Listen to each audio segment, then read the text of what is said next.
from the heart of Dubai, where tomorrow is being built today, to the world. Welcome to the CTO Show with Mehmet. Here, we redefine technology and reimagine possibilities. With Mehmet, delve into the riveting realms of AI, cybersecurity, and digital technology. Experience the thrilling highs and lows of startups. Immerse yourself in the spirit of entrepreneurship and witness the future of business innovation being written in real time. Now, without further ado, let's tune in and explore the future. Hello and welcome back to a new episode of the CTO Show with Mehmet. Today, I'm very pleased. Joining me from the West Coast in the US, Kiran, co-founder, CTO and CPO of Securin. I hope I pronounced that right, Kiran. So the way I love to do it is I keep it to my guests to introduce themselves, tell us a little bit more about their background, their journey, and then we can start to take it from there, talk about, Securin, the reason you started. But let's start from your journey first and what brought you to this world of cybersecurity, I would say. Absolutely. Hello, listeners, and thank you, Mehmet, for having me on the show. My name is Kiran with a long last name, Chinnagangannagari. There will be no quiz on that one. Actually, you can just call me Kiran. Like Mehmet said, I'm one of the co-founders, also the Chief Technology and Product Officer at Securin. And here at Securin, we are on a mission to make the digital universe a safer place. Just in a very brief nutshell. My background, especially into tech and cybersecurity, I would just say that, it wasn't like a aha or eureka moment or anything like that. It's just more about, using the technology over a period of time and slowly realizing that it's the glue, right? It's the backbone of everything we do today, right? And I felt that, that is the area I want to be part of. And, so I started my journey long time ago and, eventually got to the point of, taking large complex projects and leading large teams and organizations. And I always like to be, focused on problem solving. I love problems and I always look at problems and see how we can solve problems, especially even if that makes the life easy for everybody. And cyber is one of those areas where I feel like there is a lot of challenges, there's a lot of problems to solve. I got attracted to it, and that's got back into Securin, the evolution of the foundation of Securin. Great. We have a lot to discuss with you, Kiran, today. Um, by curiosity, always, of course, especially in cybersecurity, we have plenty of problems, right? So, but you are into an area which is coming more and more important in cybersecurity. So tell me, of course, like I'm not putting myself into the space of an investor or like something like this, but like the first question when a new company start, like why you starting this company? Like what kind of problems actually we are trying to solve, Kiran, when it comes to I'm gonna leave it for you, managing the security postures that and the threats that we have. Tell me a little bit more about the story behind Securin. Yeah, 100%. So the kind of the foundational crux of how we started Securin is Securin was, I would say, was born out of frustration, right? Frustration that, and if I kind of give an analogy of, if I have a time machine and go back and fix things, I would do, right? The reason for that is, there is there are a lot of companies in cyber, that provide a lot of different tools and products and services, but they're super expensive. And businesses were trying to use it, but they were super expensive. Again, one more analogy is almost like, it's not that, businesses don't know how to swim, but the life jackets are very expensive, right? Or too complicated to use, right? So we thought, why don't we create like a life jacket that's very accessible, right? It's easy to use, and it's just more importantly proactive and actually keeps you afloat, right? That was the crux of how Securin came into existence. Our goal is to democratize security with innovative cybersecurity products, all SaaS-based products, and very easy to use. And more importantly, it's proactive so that customers can get advanced notification about some threat or any bad actors posing a risk to the organization. And that's what it is, right? So we imagine a universe where any business, no matter what the size of it is able to afford a cybersecurity solution, right? and can have an active shield against these bad actors. And that's what we are about. That's what is Securin about. That's the first one. The second one that we saw at the industry is there are a lot of tools that are in isolation. So if you look at security posture, you have to look at application. You have to look at when you are actually writing the code, when you actually also have to look at as you're deploying it, right, in the CI/CD, and then once it goes to production. So there are at least like half a dozen to dozen number of tools in our organization that are all screaming saying that pay attention to me, pay attention to me. I have some warnings, right? And there is not a good tool or a vendor out there that brings everything together and shows them a unique view or a unified view of all the different exposures and threats the organization is having, and more importantly, validate them, right? And show them that, hey, I'm able to discover these threats in your organization. Oh, by the way, I can help you prioritize it. Oh, by the way, I can validate, right? And then once you fix it, right, being able to validate it and then provide that overall feedback. So that's what we are trying to do. One is provide a easy mechanism for any customer, any business, any size to be able to afford a solution. It's easy to use, it's proactive, and also it unifies all of these different toolings into one. That's great. Of course, I'm expert, but of course, I'm asking this question for the people who might be interested in cybersecurity, but they don't have that, I would say, deep knowledge. We know like cybersecurity comes in different levels, right? So, Sure. so you have the identifications, and then you have the actual actions, and then you have the incident response. So, where in which position, or where in the stack does Securin fit here? No, that's a really good question, Mehmet. So I would say that, we were more on the proactive side, not the reactive. Like, so in your example, like, when you look at SIEM and all of it, after the logs are done, right?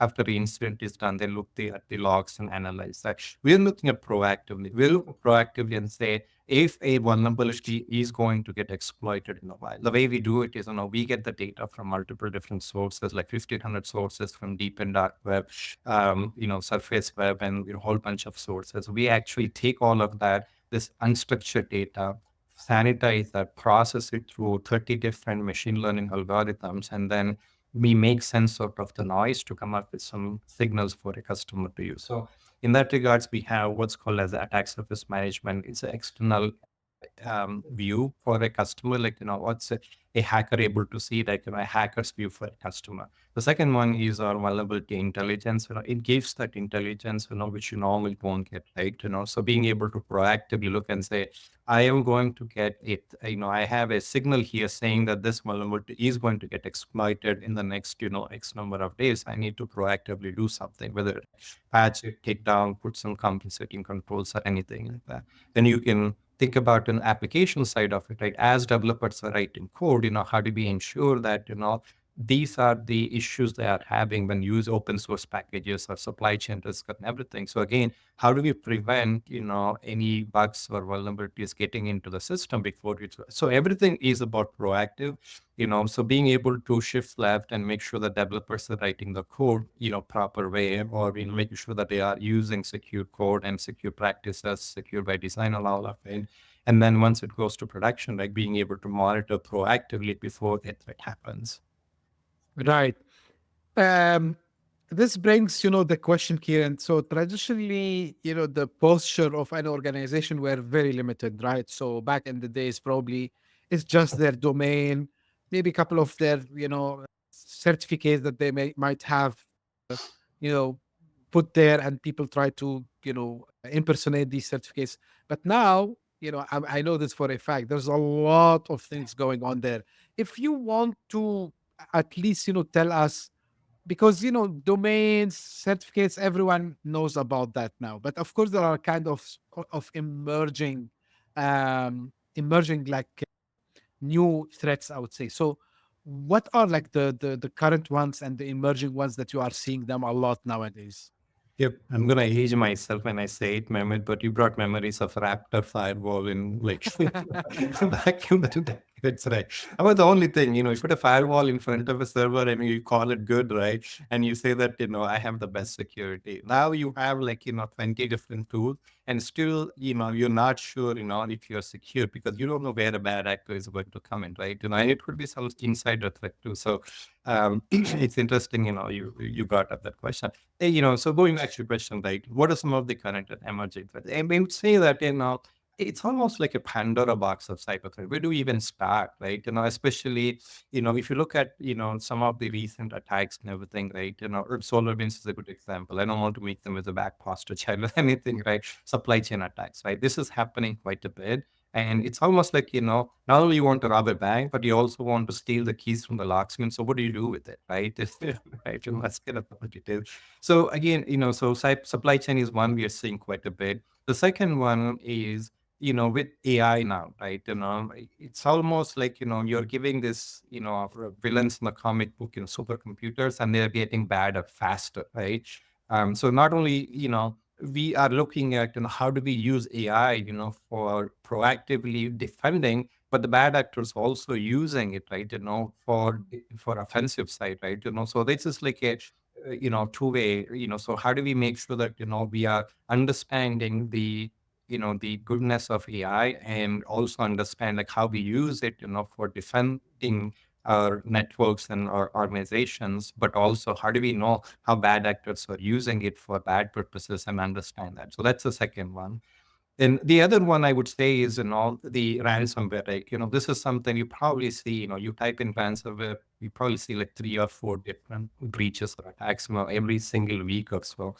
Again, like, how do we protect ourselves, right? A little bit of proactiveness need to be there. Organizations have to be aware of, the cyber threats and cyber hygiene, all of it. So I did a lot, but I would say these are the three, I would say, the primary ones that, we are seeing are emerging.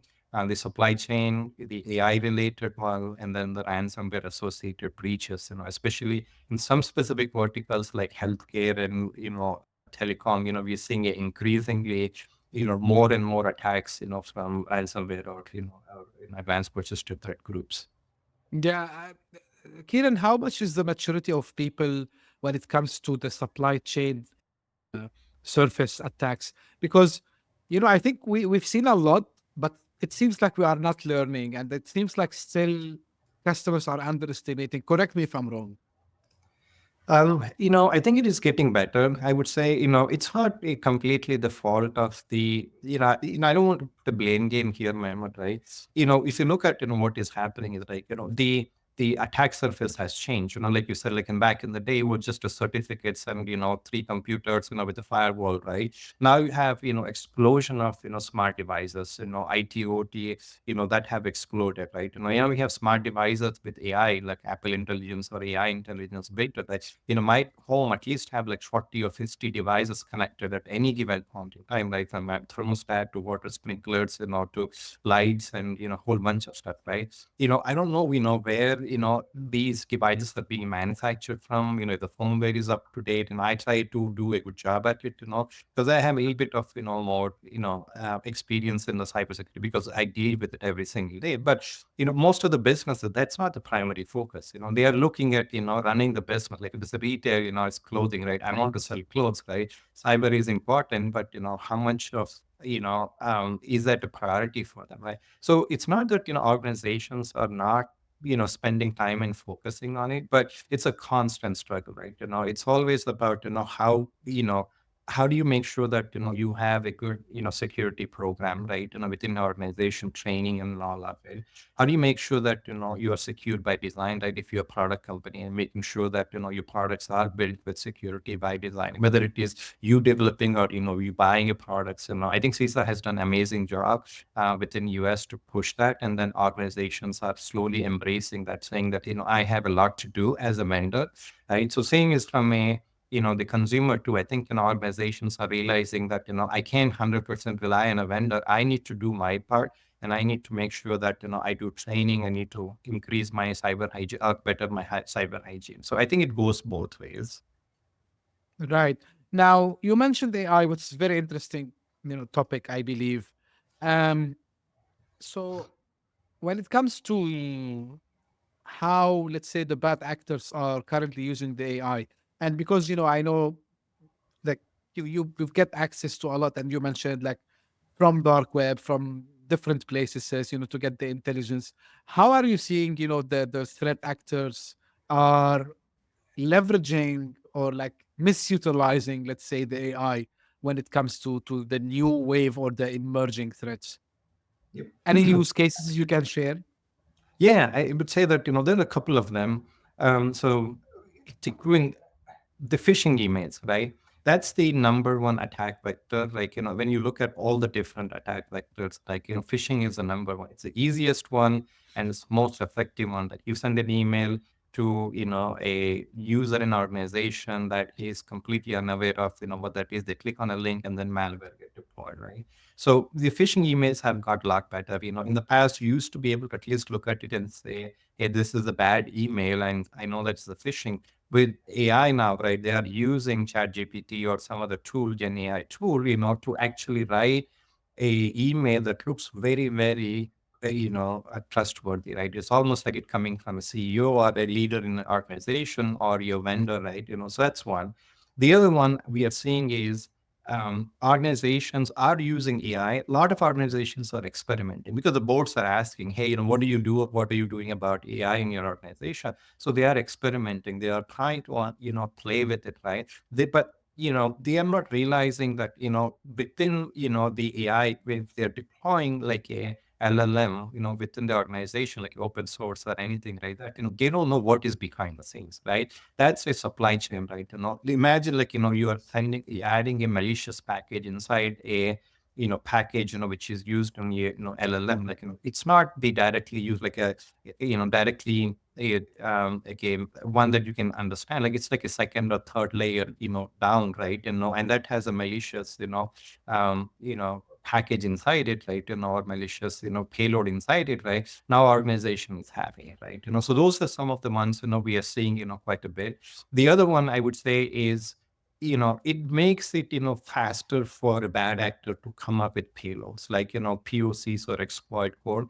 In the past, you have to spend time understanding, how does this software weakness or vulnerability can be exploited, right? I was just telling, my team yesterday or, last week, right, see how easy it is, with some of the AI tools, to be able to, take a vulnerability and write a, proof of concept or exploit code, right? Usually it would have taken a lot of time, right? Now you're able to do it, within a fraction of a minute. So bad actors are using it efficiently. And we are seeing some of that, in the industry, like, where these POCs and exploit codes are being written by bad actors. And, and we're seeing some of those threats on that side. So again, so AI is useful. I'm not saying that, don't use it at all. I think it's the double-edged sword. As much as, we want to embrace it, bad actors are also embracing it for nefarious purposes.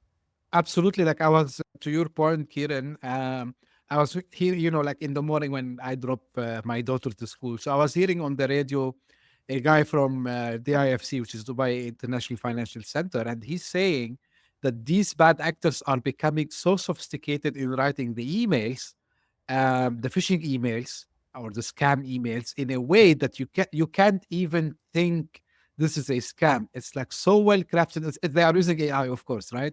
And like, one of the things, because usually, like, these people, you know, probably English is not their first language, so usually Right. do some they used to do some spelling errors or mistakes. So now they are using, AI. I use it, by the way. So I say, proofread this for me, and then it gives me the right spelling. So they're becoming so sophisticated. Yeah, Uh, and not just the yeah. emails, Mehmet, right? Now you think about, being able to take, glue a couple of pictures on internet of you Oh yeah.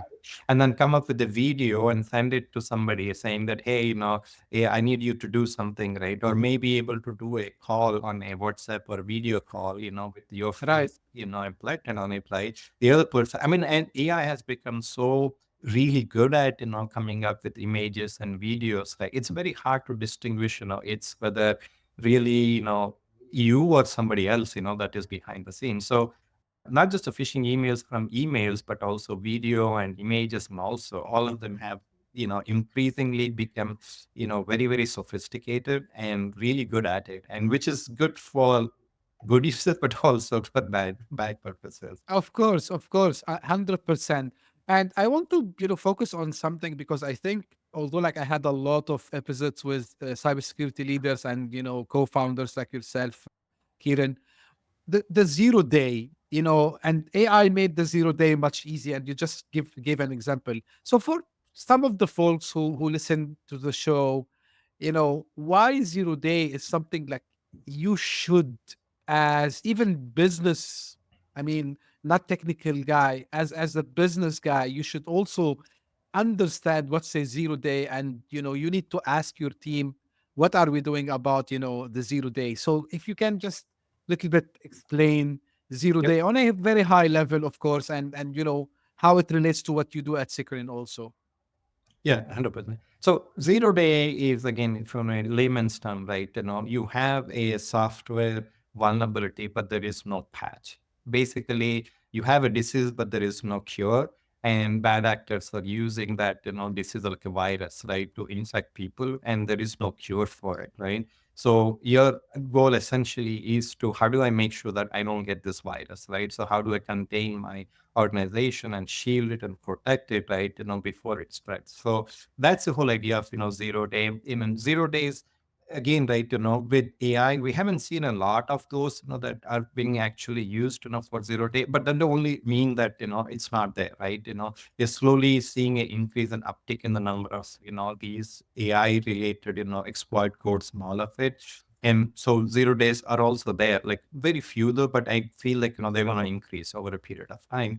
So again, why is it important? Because there is no patch for it, right? It's almost like, hey, you're leaving the door of your organization open or your house open, right? And there is no way to close it, and bad actors can easily come in, right? So because there is no patch, this is the entryway for a bad actor to come into organization and pose a risk. From one server, they can do a lateral movement and escalate, their privileges and get to the domain controllers or, keys to the castle or whatever, bad stuff, right? Worst case is, a ransomware group coming in and taking over your entire organization, laptops, desktop, server, infrastructure, lock it, and then, ask you for, Bitcoins and, a whole bunch of stuff, right? So that's the risk with 0 days. So whenever there is a 0 day, and if it is impacting your organization, products that you're using, you want to pay attention to it, right? And see if there is a way to control it, right? Sometimes, because there is no patch, right, either you put some kind of compensating controls, or if you can, right, take it down until you have a mechanism, which is hard to do. Like, if you have to completely take down a production system, which is critical to organization. So in that case, keep a close eye on it and monitor it. So that's what, you do. In terms of what securing is doing is, we are looking for those type of things, right? We're trying to figure out, before something happens, like how can we identify which vulnerabilities are likely going to get exploited, right? And if we are able to find that and proactively tell a customer that, this is what is going to happen, then organizations have a better chance of protecting, themselves from it. So it's like, we're not just telling you that it might rain, but we are telling you that, hey, you need to bring an umbrella because, there is a hurricane coming in, right? And so Securin is actually there to help prioritize, what needs to be fixed and what are the things you need to focus on proactively before it becomes a hurricane. I love this, similarity, Kieran. Very, very. It's like make it clear to everyone, I believe. Um, Now I'm gonna ask you this question and allow me to put myself maybe into a CISO person here now, because of course, I know how important, you know, having a solution like yours, Kieran, is important for the environment. But let's say, and we talk about technology, we talked about, how you're helping them in understanding. So today, if I implement the solution, in my environment, I mean, your solution, Yep. I love always to tie it up with like the benefits, the direct benefits of the direct outcomes, I would say that I would have when I. So tell me how you're gonna help organizations when you start to implement the solution for them. This is what I'm trying to understand. Yeah, sure. So again, going back analogy, right? So think about Securin as your weather service, right? We can forecast and predict, when it is going to rain. and we can forecast and predict, when hurricanes are going to come, right? So again, ways are in hurricanes, if you bring it back to the cybersecurity side, right? When a vulnerability is something that you have to pay attention, right? It is going to have a bad impact, right? And more importantly, when you bring it, like a hurricane, something, when a bad actor like ransomware group or, threat actor is going to be leveraging that one. So that's a, first and foremost is what Securin can do, right? Being able to proactively look for, threats before it actually has a bad impact, on your organization. The second one is, being able to look end to end, right? We talked about multiple different tools, but these tools Great. don't talk to each other, right? So if I'm a CISO, I have, 15,000 vulnerabilities and, maybe, a 500,000 findings, right, associated with it, right? How do I actually understand where to do prioritization, right? Because not every vulnerability in a finding is equally important. So you need to be able to do it. But more importantly, how do I understand where these are coming from, right? Being able to walk back and understand that, hey, this application is sitting on a container and this container is running on, Azure or AWS infrastructure. And this was, both the application and the deployment was done using this particular CI/CD process, and he is the one that actually wrote the code. And this is the repo in Git, right? GitHub, GitLab, whatever it is where the code is, right? So if you can work backwards as a CISO and actually go back and say, hey, these are where my issues are, right? The root cause of it, right? Don't just try to be a bandage because it's like a whack-a-mole game. If you fix, 100 vulnerabilities tomorrow, I bet you'll have 100 more new vulnerabilities that you have to deal with, right? So the best way is, move back and see where those are, like, shift left, understand that, hey, let me work closely with the developers to understand, how they're writing the code, what packages are using, right? What type of, code is being written out, are they effectively writing it or not, right? And then as we're doing it, right, deploying, making sure that, hey, we're not putting any secrets, we're not putting any access keys, we're not actually writing, code which will create, bad infrastructure, when it is deployed, right? And as we bring these, building these containers and all of it, right? So that's what, a CISO is going to be looking for end to end. And, as, a effective CISO, I would say, right? Not just looking at, a point in time, hey, I have these, 100,000 vulnerabilities, let me prioritize, but I also understand the root cause of it. That's where security can come in and help. Bringing all these different tools into one place, have a unified view and able to tell the story of, hey, these are where, your root causes and issues are, and how do you, actually start proactively focusing on those ones. Absolutely. Now, we talked about multiple emerging trends and we talked about, some of the existing threats also as well. If we want to look into the future a little bit, Kieran, like, let me ask you this question first. Um, when are do we expect, let me ask it this way, do we expect like ransomware after a while, for example, to become something from the past? Or is it like the epidemic, let's call it, that it gonna stay with us, we don't know, for an unforeseen future? Oh gosh, I wish I have a crystal ball. Cybersecurity, none of us know where we are going, especially like, with AI. It's like a black box in AI, so we don't know what is going to happen, right? It's for the first part, right? I'm learning and evolving every day, right? My knowledge around cybersecurity. So I wish I have an answer to that question of, is that eventually going to disappear? If I have to guess, I think it's going to get a lot more sophisticated, right? A lot more complex and easy for a bad actor to use and very hard for defenders, to protect their organization assets. That I would say, right? We're living in a hyper-connected world. We talked about, increasing the overall attack surface have changed, right? And just, before COVID and after COVID, right? You see a lot more organizations leveraging, SaaS tools or, other tools, right? So with increasing of IT, OT, smart devices, AI, you name it, right? We are in increasingly hyper-connected world, and so the threats are also increasing. And so the type of threats, we are going to be dealing with is also going to be increasing. With every new device that is plugged into organization, it opens up a new attack vector. And so that is going to be the nature of it. One thing I would say is, I would say that, the physical warfare I think is going to change quite a bit into more of a digital warfare. Nation states are going to be leveraging cyber, to do warfare, right? It's very easy to click on a button and then launch a campaign that, attacks a nation, right? Whether it is utilities, whether it is, telecom, whether it is, energy sector, and then we are seeing threats, right? Colonial pipeline, whether it is T-Mobile, or telcos like T-Mobile, right? Whether it is, attacks on water utilities in multiple different states. And we're seeing that, increasingly. I would say that, one of the things that actually is going to probably happen, which I feel that with a very good confidence level, I can say is Mehmet, regulations are going to tighten, right? Because now, especially after SolarWinds and other incidents, what we're seeing is that it's not just a cybersecurity issue or a tech issue, but it's become a legal issue too, right? So it's like, seatbelts. So if you don't have a right cybersecurity, right, you probably will be against law. Just like if you don't wear a seatbelt, it's against the law. If you don't have the right cybersecurity, it's going to be against the law. So you will see increasingly the government regulations are going to change where the board is going to be responsible. Like, a CISO is now at the, risk of, of a huge issue. Like if he or she doesn't make, pay attention to the cybersecurity or Right. cyber hygiene, I would say. Absolutely. Yeah. And by the way, no one has a crystal ball, especially in cybersecurity. I know this, Kiran, because I think what I tell people from my point of view, because I work on both sides, and I see it from technical perspective, I see it from business perspective.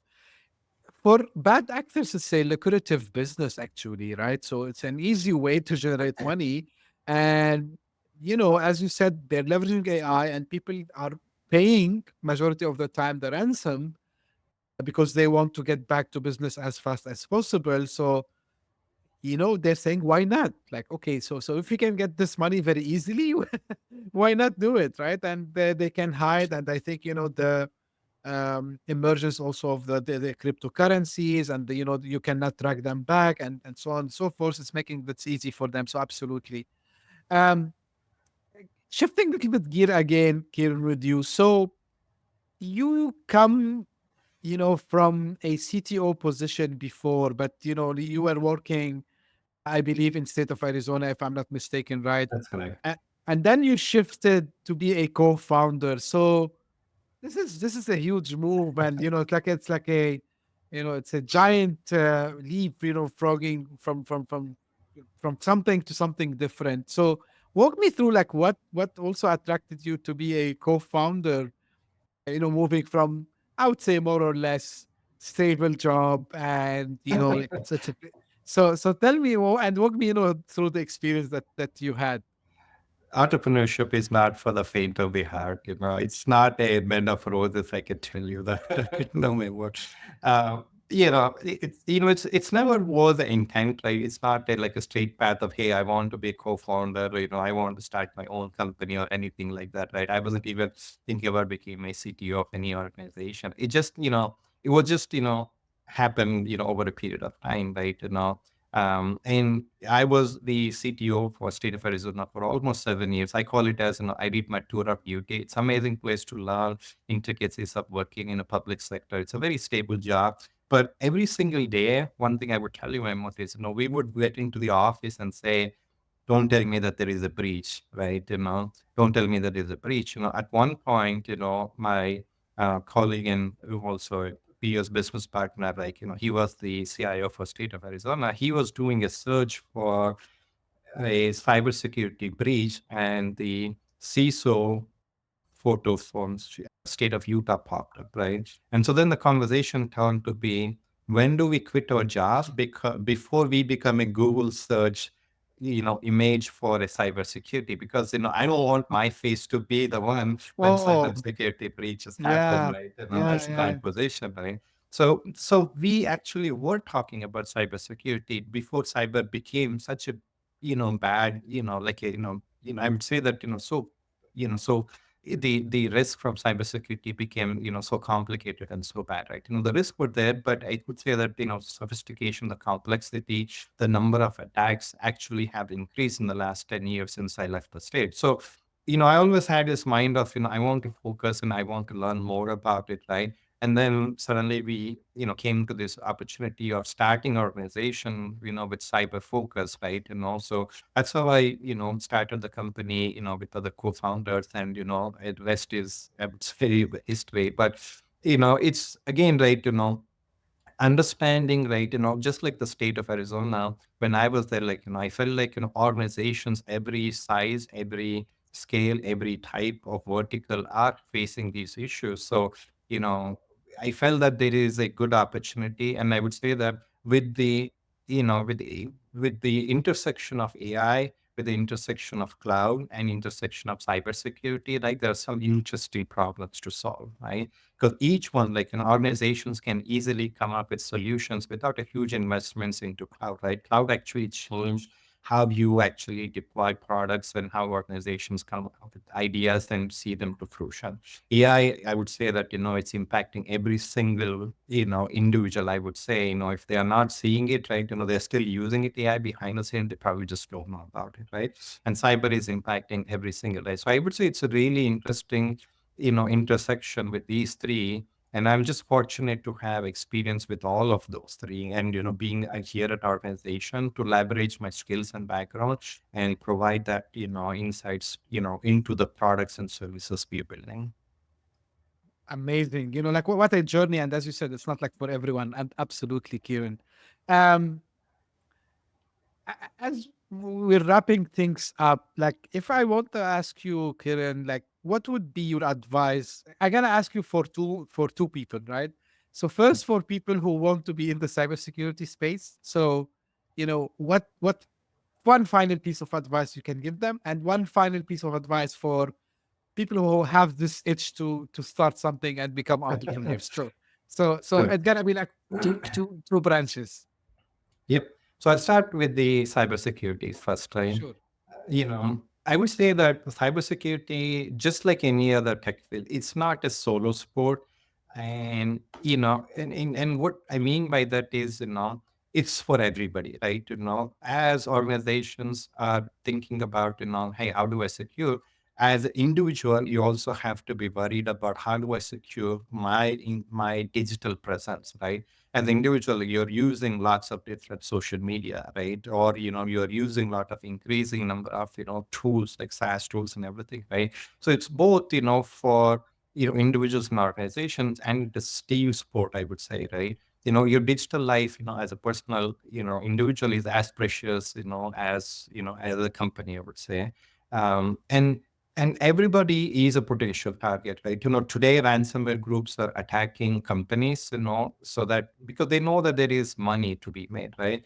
Pretty soon, I would say that, it's going to evolve where they're going to probably start targeting individuals too. Maybe start with high net, worth individuals and go after them before they come to other individuals. I would say that, that is probably going to happen, because if there is money to be made, why would a ransomware group or somebody, would not take advantage of it? I would say, right? So I would say that, again, stay secure, but also, like, let's just make sure that you're together, right? We make this as a safer place. There's like secure by design, security awareness, whole bunch of it, and all of those apply not just for organizations but also individuals. Like, think twice before you actually post anything, right?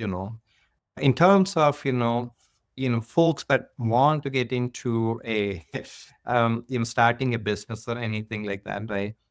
Like I said, it's not for the faint of heart, but you will love it, right? Every single day is amazing. There are ups and downs, with co-founding a company or starting a company. But, would I do it? 100%. Like, there is ton of fun.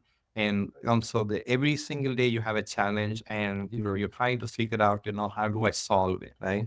If you have that built in, right, I would say that, go for it, right? And I would say, what I would say is that, especially if you're looking at, doing something in technology, right? Technology evolves, but the core of what we do is always about solving human problems, right? At the end of the day. So just curious, stay curious, stay learning, and never underestimate, like make sure that you have a team around you, right? Because there are times where we feel like maybe this is not for me, right? You need that shoulder. Maybe it's a business partner, maybe a colleague, maybe there's a team that helps you say, no, you're going the right direction.